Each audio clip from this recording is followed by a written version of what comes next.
তাহলে বন্ধু, কি পরিমাণ দয়া দিয়ে আল্লাহ আমাদেরকে জান্নাতে নিতে চান, একটা উদাহরণ দিলে আপনারা বুঝবেন, একটা উদাহরণ দিলে বুঝবেন। এমন একজন কাফের ছিলেন, আমার আল্লাহ কেমন মানুষকে ক্ষমা করতে পারে এটার উদাহরণ আমি কোরআন থেকে দিচ্ছি। কোরআন থেকে আমি দিচ্ছি, আল্লাহ কেমন জঘন্য অপরাধীকে আল্লাহ ক্ষমা করেন। জঘন্য একটা কাফের ছিল, যার নাম ছিল ওয়াহশী। যার নাম কি ছিল? ওয়াহশী। এটা জঘন্য কাফের ছিল, এত পরিমাণ কাফের, কাফেরদের সরদার ছিলেন এই ওয়াহশী। এই ওয়াহশী হযরত হামজা রাদিয়াল্লাহু তাআলা আনহুকে এত পরিমাণ নির্মমভাবে হত্যা করেছে। এই ওয়াহশী হামজা রাদিয়াল্লাহু তাআলা আনহুর প্রত্যেকটা অঙ্গ প্রত্যঙ্গকে টুকরো টুকরো করে দিয়েছেন। নাউজুবিল্লাহ। প্রতিটা অঙ্গ প্রত্যঙ্গকে টুকরো টুকরো করে দিলেন। হাত একদিকে, পা একদিকে। ও বন্ধু, শুধু তাই নয়, সারা শরীরের পুরো অঙ্গ প্রত্যঙ্গকে টুকরো টুকরো করে ছেড়ে দেয় নাই। এই ওয়াহশী হামজা রাদিয়াল্লাহু তাআলা আনহু কলিজাকে নিয়া, কলিজাকে কামড়ায়া কামড়ায়া খেয়েছে। নাউজুবিল্লাহ। কলিজাকে নিয়া কলিজা কামড়ায়া কামড়ায়া খায়। এত পরিমাণ বিশাল কাফের ছিলেন, এত পরিমাণ নিমক হারাম ছিলেন, এত পরিমাণ জঘন্য অপরাধী। বর্তমান সময়ে এই অপরাধীকে কেউ কি সহ্য করতে পারবে? কিন্তু আমার আল্লাহ বলেন, না নবীজি, আপনি আপনার দাওয়াতটা চালিয়ে যান, আপনি আপনার দাওয়াতটা ওয়াহশীর নিকট পৌঁছান। ওয়াহশী হামজাকে এত পরিমাণ জঘন্যতম অপরাধ করেছে, এত পরিমাণ নির্লজ্জ ভাবে, এত পরিমাণ নির্মম ভাবে হত্যা করেছে হামজা রাদিয়াল্লাহু তাআলা আনহুকে। কাফেরদের লিডার ছিলেন। নবীজিকে বললেন, নবীজি, আপনি ওয়াহশীর নিকট আপনার দাওয়াতটা পৌঁছান, আমার দ্বীনের দাওয়াতটা পৌঁছায়া দেন। সুবহানাল্লাহ। ওয়াহশীর নিকট দাওয়াত পৌঁছাইলেন। হযরত আবু বকরকে পাঠাইলেন, যাও আবু বকর, তুমি ওয়াহশীর নিকট আল্লাহর পয়গামগুলো পৌঁছাও, আল্লাহর ক্ষমার দৃষ্টান্তগুলো পৌঁছে দাও। যাও যাও আবু বকর, তুমি চলে যাও। আবু বকর যাইয়া ওয়াহশীর নিকট সর্বপ্রথম দাওয়াত দিলেন। সর্বপ্রথম যে দাওয়াতটা দিলেন, দাওয়াতটা হলো ইল্লা মান তাবা ওয়া আমানা ওয়া আমিলা সালিহান ফাউলাইকা ইউবাদদিলুল্লাহু সাইয়্যাতিহিম হাসানাত।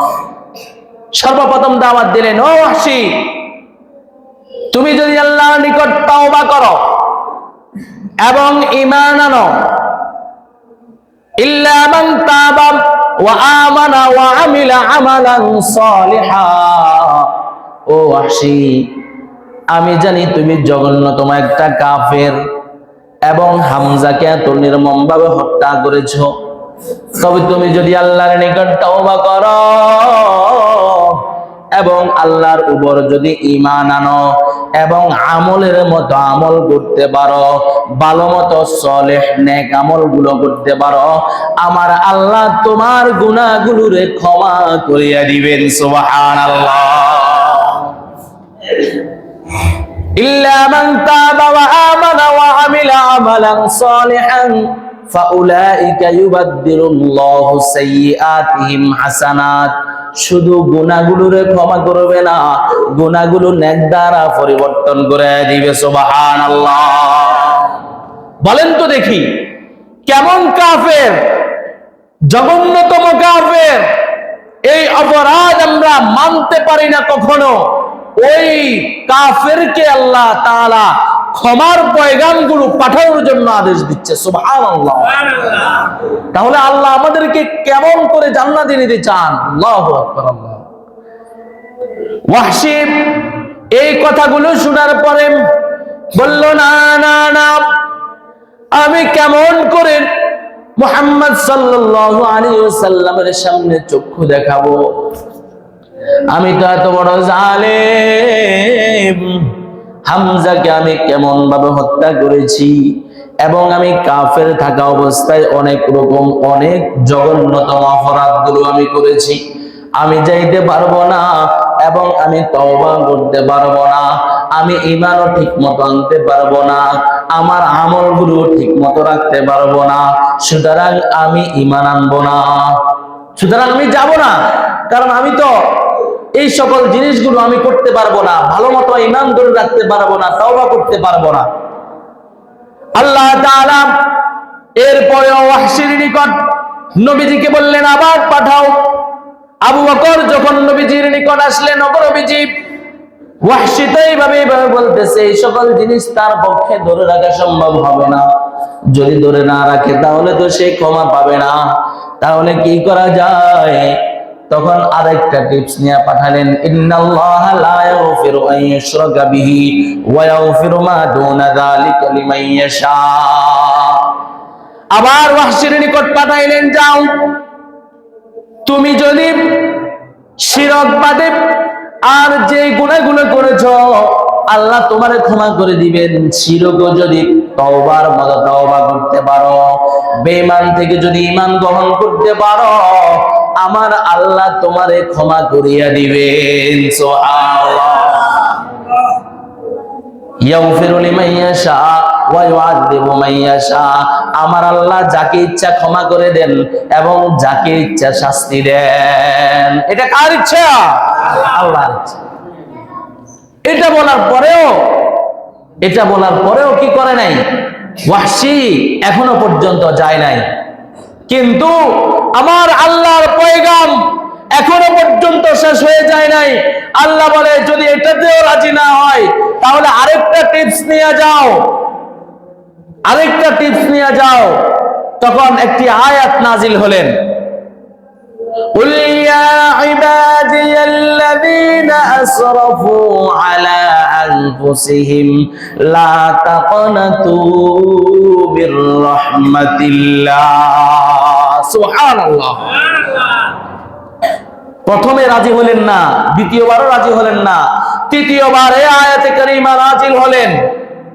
তখন বললেন ওয়াহশী, কুল ইয়া ইবাদিয়াল্লাযীনা আসরাফু, আল্লাহ কত মায়া দিয়ে রেখেছেন, আমার সাথে আপনার সাথে কারো যদি ঝগড়া হয়, কারো যদি অপরাধ হয়, বেজাল হয়, আমি আপনি সুন্দরভাবে তার নামটা ধরে পর্যন্ত ডাকি না।